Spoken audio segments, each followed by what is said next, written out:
O cinema brasileiro não presta. Tudo que é lançado por aqui são comédias feitas pela Globo Filmes, estreladas por algum comediante exagerado, com participação especial de vários influencers ridículos fazendo piada sem graça.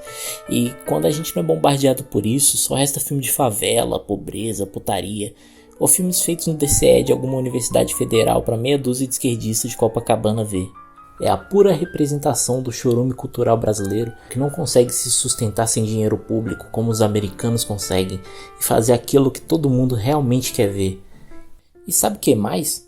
Tudo isso que eu falei é um monte de merda. Pois é, mas calma aí, se você concorda com tudo isso, vamos ir um pouco mais a fundo nessas ideias e no que está por trás delas.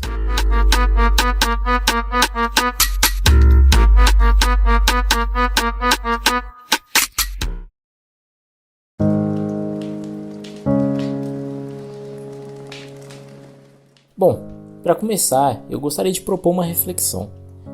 Quando você pensa em cinema, filmes, etc., são os filmes de qual país que te vem imediatamente à mente? São os filmes de qual país que te surgem como um padrão? Aquele país com uma variedade e linguagem cinematográfica que nunca vai te cansar. Aquele país que fez a maioria esmagadora dos filmes que você viu na vida. Eu tenho certeza que você pensou nos Estados Unidos. E sinceramente, isso em si não é um problema, até porque eu também pensei.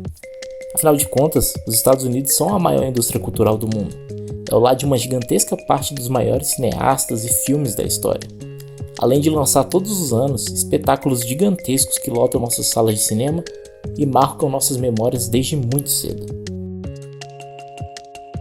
Então não é nenhuma loucura falar que, na verdade, o cinema estadunidense no imaginário brasileiro acaba sendo o nosso verdadeiro cinema nacional. E é a partir daí que surge o verdadeiro problema. É aí que se cria um viés, um desprezo que habita a maneira como os brasileiros se relacionam com filmes estrangeiros, nessa lógica do nosso cinema nacional ser estadunidense. A minha continência, a bandeira americana.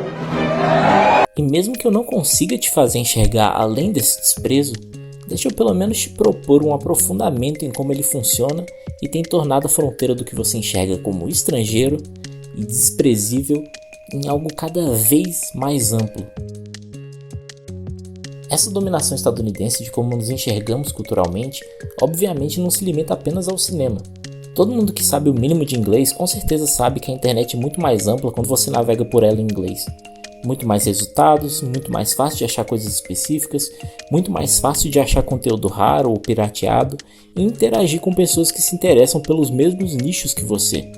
Então, os espaços em que surgem algumas das principais discussões culturais e políticas que depois se espalham e pautam muito de como produtos culturais são julgados e recebidos, acabam sendo ditados pela mentalidade e interesses específicos de pessoas originárias de países de língua inglesa.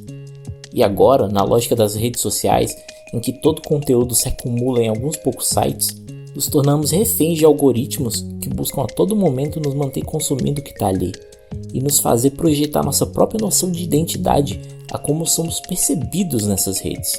Tudo isso é extremamente preocupante quando a gente para pensar sobre como esses algoritmos são ditados pelas predileções e estratégias de lucro de alguns poucos bilionários. Não é à toa que praticamente todas essas grandes redes sociais são americanas. E a que não é, está sendo forçada a se tornar.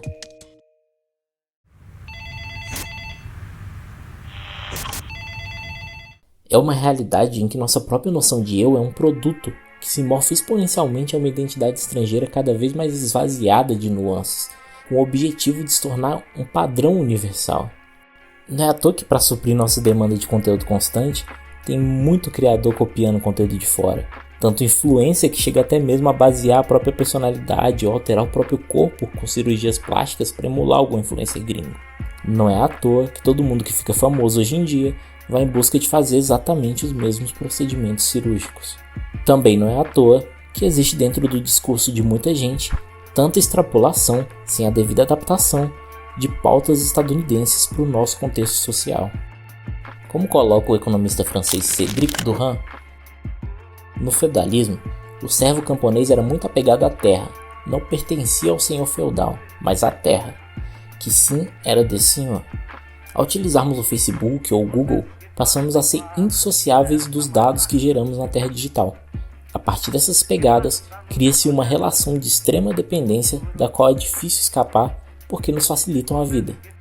E nisso, Cedric conclui que todos os esforços das Big Techs buscam aumentar o controle sobre o comportamento dos indivíduos, o que é primordial ao funcionamento de seu modelo de negócios e o que elas conseguem com bastante facilidade, porque elas podem seguir uma lógica de economia de escala, em que quanto mais for produzido, menor será o custo unitário do produto, num cenário em que o gasto para produzir milhões de unidades do produto deles, softwares, algoritmos, sites, etc., é o mesmo gasto de produzir apenas um, permitindo uma dinâmica aceleradíssima de produção perpétua que estimula e molda um consumo perpétuo rápido em um nível tão grande que invade e se torna indissociável do nosso funcionamento cognitivo e intelectual. Essa noção de tecnofeudalismo desenvolvida pelo Cedric é eximiamente destrinchada nesse vídeo do Normose que eu aconselho vocês a assistir. Mas enfim, nessa lógica em que a terra do senhor feudal contemporâneo, no caso as redes sociais, é onde habitam nossas identidades, e viver nessas terras é sinônimo de constantemente consumir, engajar e ganhar engajamento, o debate em torno de cultura também é altamente moldado pelo que é impulsionado pelo algoritmo, que privilegia os interesses do dinheiro da indústria hegemônica, favorecendo quem pensa a favor dela.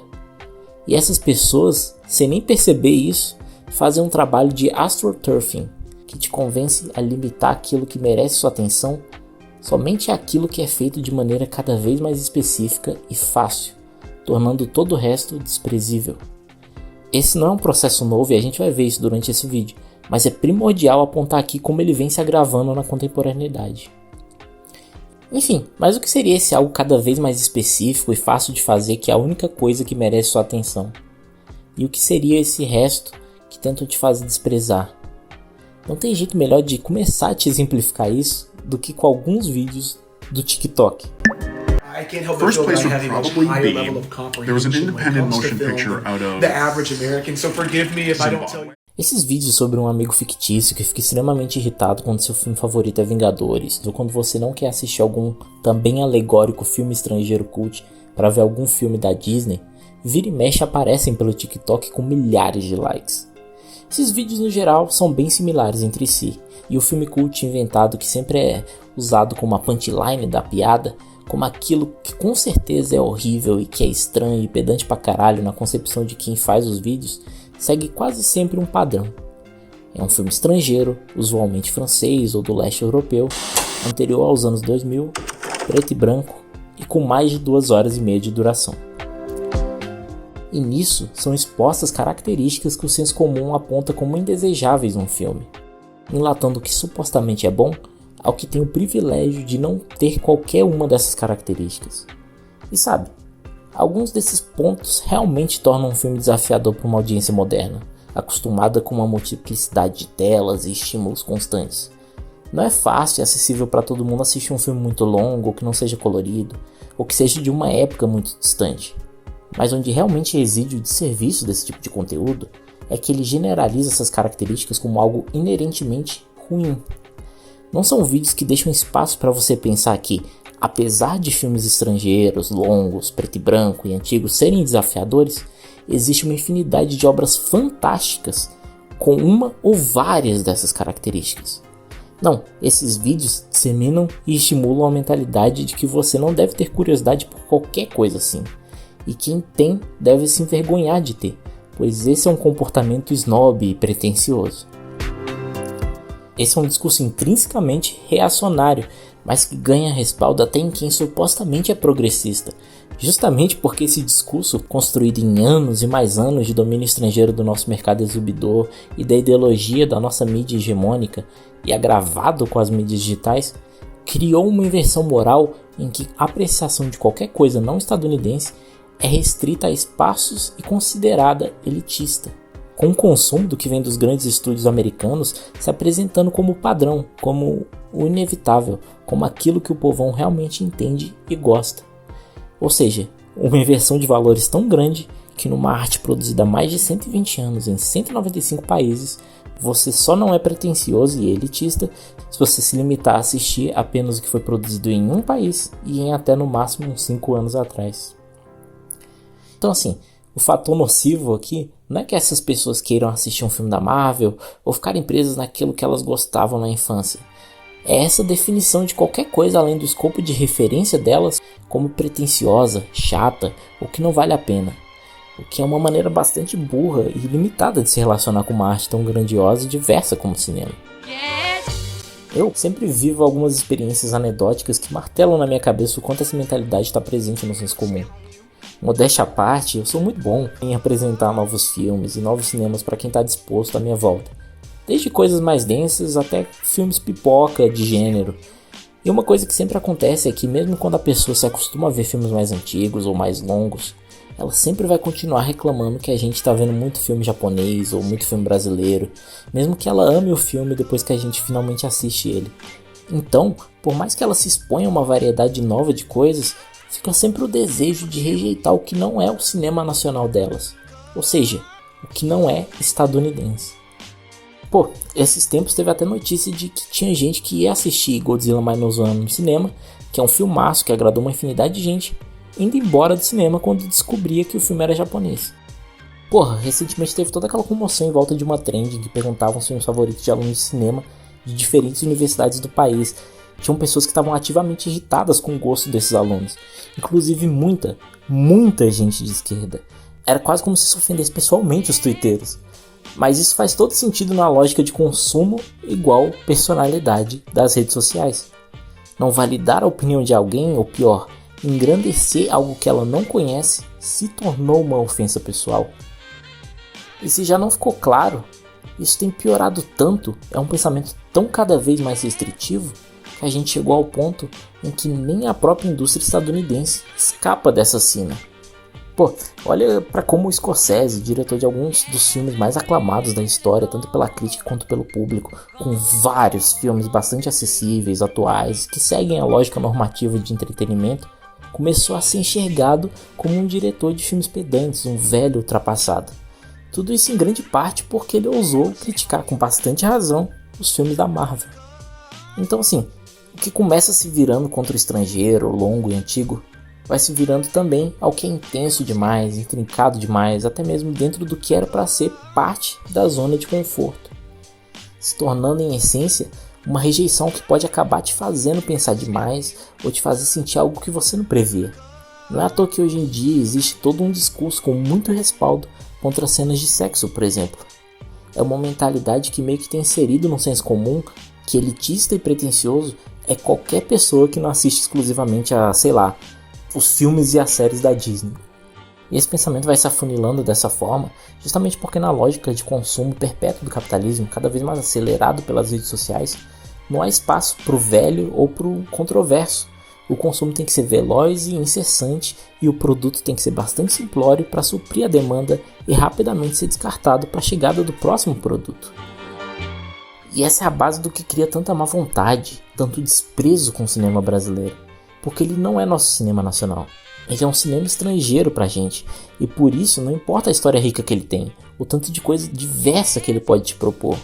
Até porque a maior parte dessas coisas estão no passado e são emocionalmente e sensorialmente potentes demais para interessar o senso comum sendo formado dentro dessa dinâmica. E também tem um grande agravante aí, né? O cinema brasileiro rouba o seu dinheiro para te entregar algo que você não se importa, não é mesmo? Afinal, esse tipo de pilantragem nunca entregou nem vai entregar algo digno da sua atenção, né? E obviamente a indústria estadunidense chegou no patamar de ter tanto poder assim porque eles oferecem pra gente exatamente aquilo que a gente quer assistir e construíram tudo isso em grandes empreendimentos bem-sucedidos da iniciativa privada, certo? Claro que não, porra! Uma realidade que se aplica para o cinema no mundo todo é que ele é uma arte com um gigantesco apelo popular e é extremamente lucrativo para a sociedade em geral, gerando emprego nas mais diversas áreas, mas também é uma arte bastante cara em praticamente todas as suas fases de produção e distribuição. E por isso, uma coisa também comum em todos os países com uma indústria cinematográfica bem desenvolvida são estratégias e políticas de incentivo e de proteção ao audiovisual nacional. Sim, até mesmo nos Estados Unidos.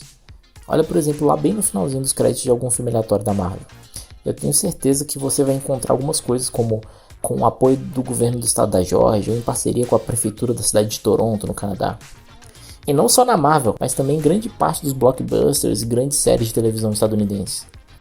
E a Geórgia e Toronto são lugares tão benquistos para a produção desses grandes filmes, justamente porque oferecem gigantescos incentivos fiscais para que os estúdios produzam por lá. E isso dá um retorno igualmente gigantesco.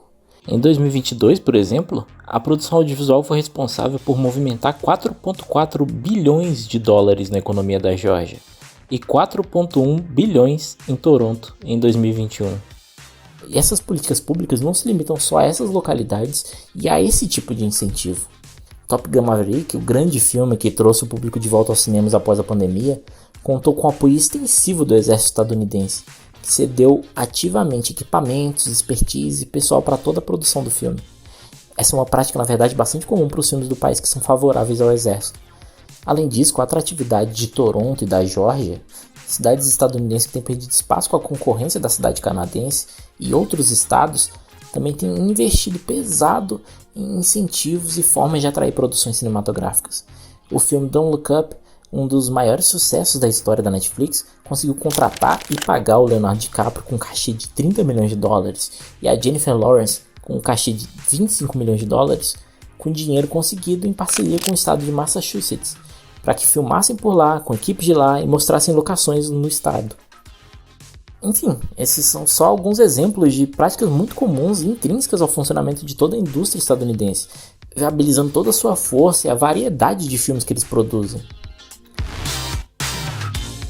Eu lembro que lá na época em que No Way Home foi lançado e estava ocupando cerca de 95% das salas de cinema brasileiras, surgiu toda uma discussão com relação à cota de tela, sobre como uma produção estrangeira, em que a esmagadora maioria dos lucros gerados foram para fora do país, estava monopolizando o nosso mercado e etc.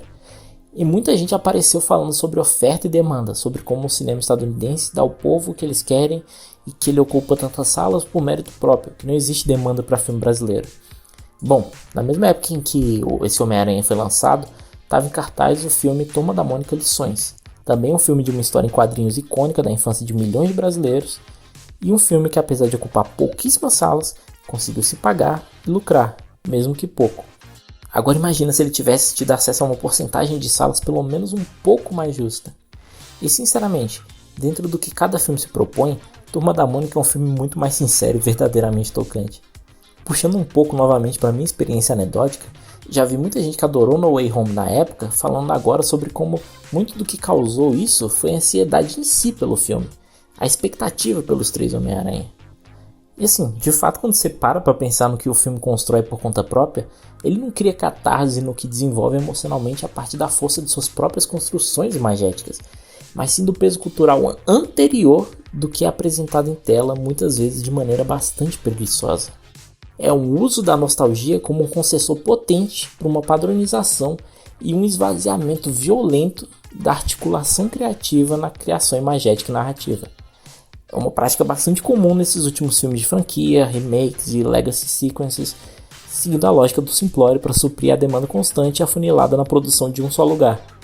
Essas questões com relação a esse uso da nostalgia é um assunto que eu pretendo aprofundar num vídeo futuro. Então deixa seu like aqui e se inscreve no canal para receber esse vídeo quando ele sair. Voltando ao ponto principal, acho que já ficou bastante claro que não é necessariamente por demanda nem por mérito que esses filmes estadunidenses se impõem aqui como cinema nacional. E também já foi mostrado que isso não afeta somente filmes brasileiros. Mas voltando um pouco, usando novamente o japonês Godzilla Minus One como exemplo, o filme estava se tornando um pequeno sucesso aqui no Brasil, assim como foi no mundo todo. A demanda estava exponencialmente crescendo, muita gente comentando nas redes sociais, mas no ápice do sucesso do filme, ele começou a perder bastante espaço nas salas do país, que passaram a ser ocupadas por Aquaman 2, um filme pior e proporcionalmente pior sucedido nas bilheterias. Tudo isso expõe pra gente que o domínio estadunidense das nossas salas, na verdade, é uma questão de política de Estado para eles. Toda uma estratégia de décadas da indústria cultural estadunidense para concentrar os lucros do consumo audiovisual mundial nela mesma. E assim, se mesmo com tudo isso você tem na sua cabeça que existe a possibilidade do cinema brasileiro se desenvolver a partir de investimentos puramente privados, mesmo quando em lugar nenhum isso aconteceu? Bom, eu vou falar para você que houveram tentativas nas décadas de 40 e 50 com a Atlântida e com a Vera Cruz. Empreendimentos privados que buscavam fazer um cinema virtuoso com grandes valores de produção no Brasil. No entanto, a realidade logo se impôs. É impossível competir com um cinema altamente subsidiado e promovido mundialmente através de políticas de Estado, especialmente na esteira de uma guerra mundial. Por isso a Atlântida, apesar de durar até os anos 60, nunca nem conseguiu colocar em prática essas suas pretensões, encontrando desde o princípio o financiamento quase que exclusivamente para comédias de carnaval, popularmente conhecidas como chanchadas. Ou seja, desde muito cedo, a gente só consegue competir com o mercado estrangeiro, em um cenário de pouco amparo público, através de representações populares da nossa própria brasilidade que o cinema estrangeiro não consegue oferecer, ou em paródias que abrasileiravam o cinema estrangeiro. E com relação a Vera Cruz, eles conseguiram fazer alguns filmes dentro de seu propósito, mas foi um estúdio que durou apenas 5 anos. Inclusive, o seu filme mais caro e sucesso mais estrondoso foi o último prego no caixão dessa empreitada flagelado por dívidas. O Cangaceiro foi um projeto extremamente ambicioso, unindo o nosso imaginário do cangaço com inspirações de faroeste, num custo de $750 mil, similar ao patamar de algumas produções hollywoodianas da época. O filme foi premiado internacionalmente e faturou $50 milhões no mundo inteiro. Isso, convertido pela inflação, são 580 milhões de dólares hoje em dia, ou 2,9 bilhões de reais. Aí você me pergunta, como caralhos esse filme faliu a Vera Cruz? Pô, é bem simples na verdade. Eles nunca conseguiram competir com a capacidade de distribuição dos grandes estúdios americanos. Então eles eram reféns de acordos com a Universal e com a Columbia, que levavam 60% do arrecadado no mercado internacional pelas produções do estúdio brasileiro. E no caso de O Cangaceiro, a Universal tinha exclusividade dos direitos do filme fora do país e levou quase que a totalidade desses $50 milhões. No fim das contas, a Vera Cruz faturou apenas $500 mil com O Cangaceiro, bem menos do que os 750 mil investidos. Ou seja, fica provado também que sim, desde cedo, também conseguimos fazer cinema com grandes valores de produção, capaz de atingir sucesso internacional. Mas que mesmo assim, sem políticas de proteção ao produto nacional, esse modelo não é sustentável, justamente por estarmos completamente expostos à exploração do capital estrangeiro, que é muito melhor articulado e protegido por seu estado de origem. E aí, se a gente parte do princípio que você concorda com tudo que eu falei lá no primeiro minuto do vídeo, essa discussão pode ter entrado num paradoxo. Afinal, se a gente não consegue competir, se a gente é limitado tematicamente, não tem audiência para algo mais ousado, o que isso tudo provou? Como isso muda a sua perspectiva sobre o cinema brasileiro, se mesmo com supostamente muito dinheiro público e muita mamata, não conseguimos mudar essa realidade? Bom, esses pontos historicamente também são grandes falácias, e é justamente porque agora a gente consegue não partir da premissa do imaculado cinema americano e da santíssima força da iniciativa privada que a gente pode refutá-los. Então, vamos seguir em frente e apontar o mais óbvio. Não existe muito dinheiro público, nem política bem planejada com relação à cultura no Brasil. Na verdade, nossa história audiovisual é marcada pela instabilidade no tipo de financiamento que recebe.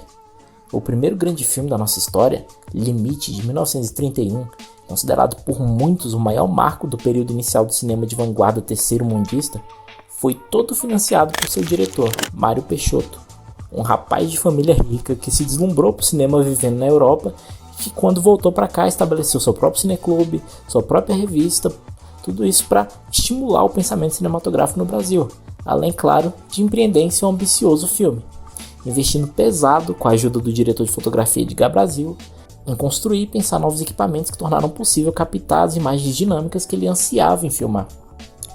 No entanto, apesar da aclamação crítica, nem o filme nem a revista do Peixoto foram grandes sucessos comerciais. Ele chegou a começar a filmar outro filme, mas nunca finalizou, e mesmo com todo o seu dinheiro, nunca conseguiu fundos para fazer outro filme em toda a sua vida.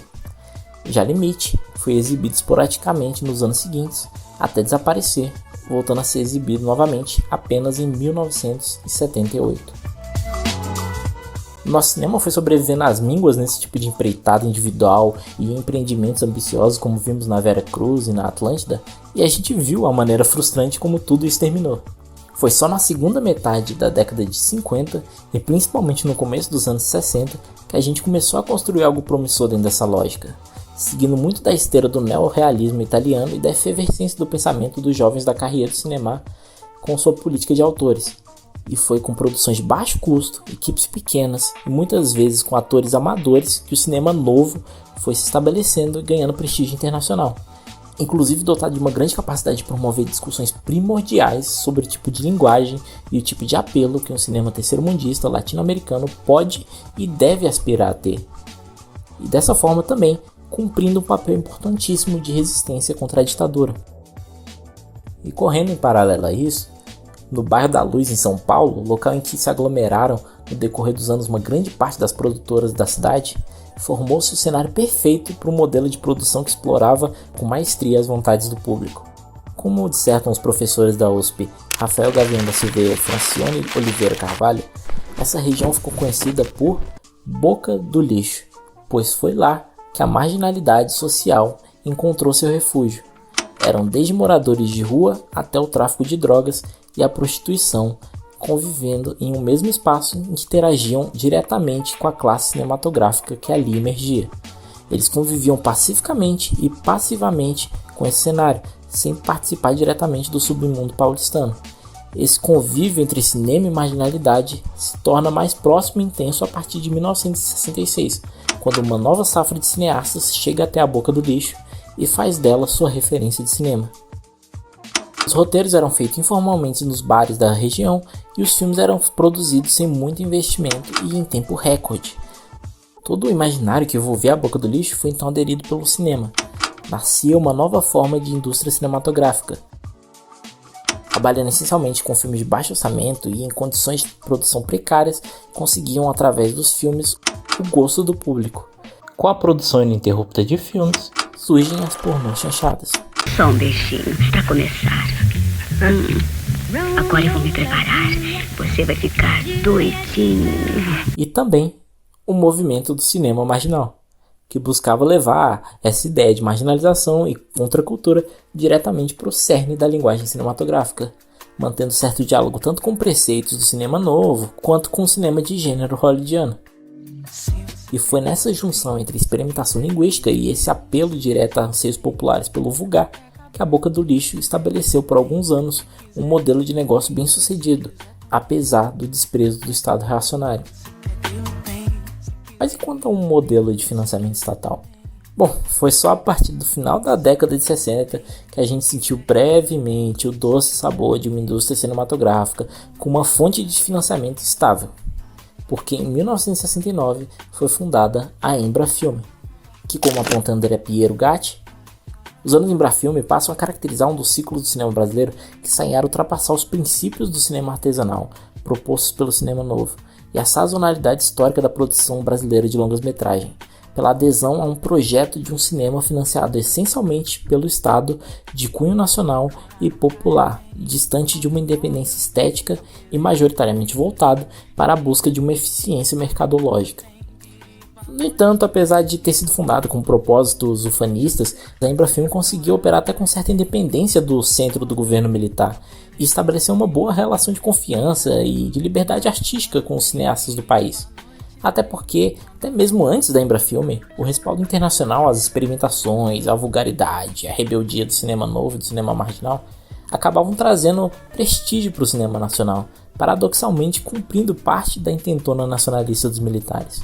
Mas obviamente, no meio de uma ditadura tão centralizadora, as produções brasileiras ainda tinham que passar pelo crivo da censura e dos outros órgãos competentes. E muitas das produções da Embrafilme acabavam tendo que cumprir certas imposições, como a escalação de determinados atores em determinados papéis.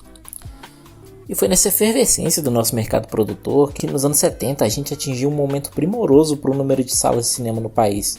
Mais de 3.200 espalhadas pelos charmosíssimos e agora praticamente extintos cinemas de rua. E também de espaço e audiência para filmes brasileiros nelas.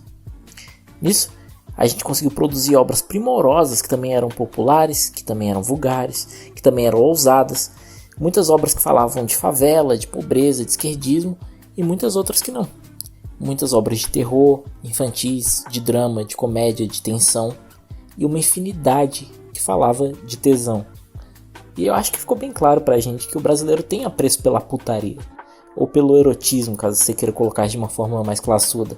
E eu sei que é difícil discutir isso, especialmente no momento atual em que existe em muitas frentes do discurso vigente uma grande rejeição às cenas de sexo, mas cinema é fruição sensorial, é trabalhar aspectos íntimos da vida nos limitados prismas que a exploração rítmica e imagética nos abre. E se a gente era tão inventivo e profundo nesse aspecto, pra mim é só sinal do quão bom a gente é. E sabe, nas nossas pornochanchadas, a gente conseguiu unir tão bem uma busca por um cinema popular com experimentação artística, a gente conseguiu fazer comédia popular com profundidade filosófica, a gente explorou o cerne dos desejos e da vergonha do nosso povo através do entretenimento do absurdo. A gente falou de sexualidade feminina, machismo e sexualidade não normativa sem cair no panfletário e sempre trazendo risada, adrenalina, excitação. Não é à toa que Dona Flor e seus 2 maridos e A Dama da Lotação estão até hoje entre as maiores audiências e bilheterias da história do nosso cinema. E se a gente fizer a conversão de público proporcional ao tamanho da população, é capaz delas ainda serem as maiores audiências. E o melhor de tudo isso é que mesmo que você não gostasse desse tipo de filme, como já ficou claro anteriormente, você tinha uma grande variedade de outros filmes brasileiros nos cinemas que poderiam te agradar. Mas como uma indústria completamente desprotegida de forças externas e um método de financiamento público criado na esquizofrenia dos interesses de uma ditadura, esse apogeu do cinema brasileiro durou pouco. O cinema novo já tinha morrido há muito tempo. As pornochanchadas foram perdendo espaço no mercado para filme estadunidense e para a própria indústria pornográfica de lá. E com a crise econômica criada pelos militares nos anos 80, a Embrafilme foi perdendo aos poucos sua capacidade de produção até ser extinguida pelo governo do neoliberal Fernando Collor em 1990. Com isso, nosso mercado produtor que lançava nos cinemas dezenas de filmes por ano chegou a lançar apenas 3 filmes em 1993. A audiência para filmes brasileiros nos cinemas, que em 1978 chegou a 60 milhões de espectadores, atingiu menos de 15 milhões. Nesse ponto, nossos cinemas de rua estavam morrendo e nossas salas caíram para menos de 1.200. E começou assim o afunilamento da nossa capacidade de produção em poucas produtoras e das nossas salas de cinema em salas de shopping de algumas poucas redes completamente aprisionadas ao calendário de lançamentos ditado pela indústria estadunidense. As coisas só começaram a melhorar um pouco a partir do estabelecimento da Lei do Audiovisual, que estabeleceu a possibilidade de criadores captarem recursos de empresas que em troca podem abater os valores na declaração de imposto de renda, com limites obviamente sobre o quanto proporcionalmente cada empresa pode abater. É uma política bem liberal e parecida com várias outras em países exaltados pelos ancapinhos como bastiões da liberdade econômica. E esse modelo tem funcionado bem, gerando lucros para todas as partes envolvidas, inclusive para o governo. Cinema no Brasil, em lugar nenhum do mundo dá prejuízo. Na verdade, gera empregos para desde faxineiro e eletricista até para contador e publicitário. E foi nesse modelo de financiamento da Lei do Audiovisual que se financiaram os 4 filmes que sempre aparecem no discurso de muita gente hoje em dia como os únicos filmes brasileiros que prestam. E eu acho que, apesar deles serem bons exemplos de sucesso, também são exemplos de algumas das maiores falhas da Lei do Audiovisual. Como uma boa política liberal, ela não consegue produzir dentro da capacidade real da indústria nacional. Olha bem para os diretores dos 4 filmes. Sabe o que eles têm em comum além de serem homens e brancos? É tudo playboy.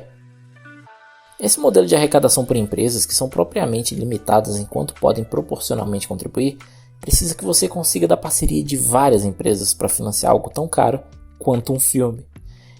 Isso obviamente favorece bastante quem tem muitos contatos e muitas portas abertas desde sempre.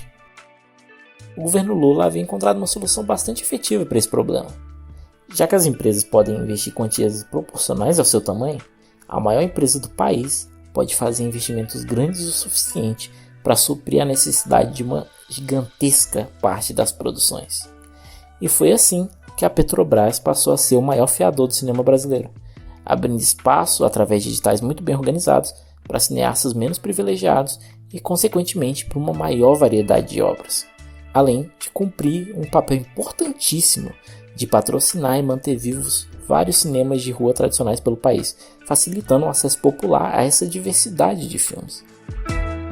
Quando eu entrei na universidade em 2017, um dos meus professores me disse que a gente vivia naquele momento, ao menos em questão de emprego e quantidade de produções audiovisuais, o melhor momento da história da nossa indústria, apesar de ainda existirem diversas falhas estruturais a serem discutidas e corrigidas. Mas obviamente, isso tudo foi destruído nos anos seguintes. Isso tudo expõe muito da hipocrisia e cinismo que existe no discurso direitista sobre o cinema brasileiro. Eles reclamam, mas o Brasil não produz nada. Aí são postas em prática políticas muito usadas no mundo todo para que a gente comece a formar uma indústria forte.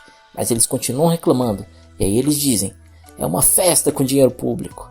Aí são colocadas em ação formas de financiamento liberais, com apenas lucros para o poder público. Mas eles continuam, isso tudo é mamata, só artista grande se privilegia. Aí novas formas de tornar o acesso ao financiamento mais diverso são construídas. Mas o conservador não desiste. Mas ninguém vai assistir esse filme aí. É tudo coisa de esquerdista. Aí com o momento promissor, essas falhas são discutidas e novas políticas são colocadas em pauta. Mas são completamente rechaçadas pelo conservador. Aí ele, que supostamente ama o Brasil acima de tudo, chega ao poder e destrói todas as bases de uma indústria nacional lucrativa e com potencial e perspectiva gigantesca de crescimento. E no final das contas, mesmo com tudo isso, a gente vai continuar lutando para se expressar. Como foi apresentado, em um país gigantesco, com um povo que anseia por cultura, o que surge no meio do desprezo do poder público são modelos de produção pautados na rebeldia e em atender e investigar o cerne do que atrai e move nosso povo flagelado. E assim, eu não tenho nenhum problema com esse tipo de obra, apesar de, nesse caso, serem feitas em modelos pouco sustentáveis a longo prazo, como a gente pôde ver com o enfraquecimento do cinema novo a partir da segunda metade da década de 60 e com a falência do modelo da boca do lixo nos anos 80, com a queda de popularidade das pornochanchadas. Quem enxerga maior problema no conteúdo do nosso cinema é você que concorda com o primeiro minuto desse vídeo. Afinal de contas, para você nosso cinema é vulgar demais, ideológico demais, sendo que muito provavelmente você nunca se deu a oportunidade de ir a fundo na pluralidade de coisas que ele tem a te oferecer. Mas que muitas vezes é contra o processo que poderia levar nosso cinema a um patamar diferente das grandes produções virtuosas que você quer ver, é o projeto político que você direta ou indiretamente apoia.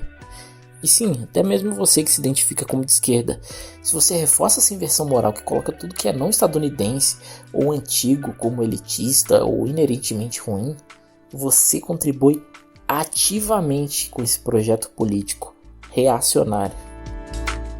Nisso, mesmo na era da maior facilidade de acesso a qualquer produto audiovisual da história, é exponencialmente fortalecido o apagamento da nossa história, da nossa identidade, da nossa curiosidade por descobrir o que tem por trás do que nos forma, nos diverte e nos flagela.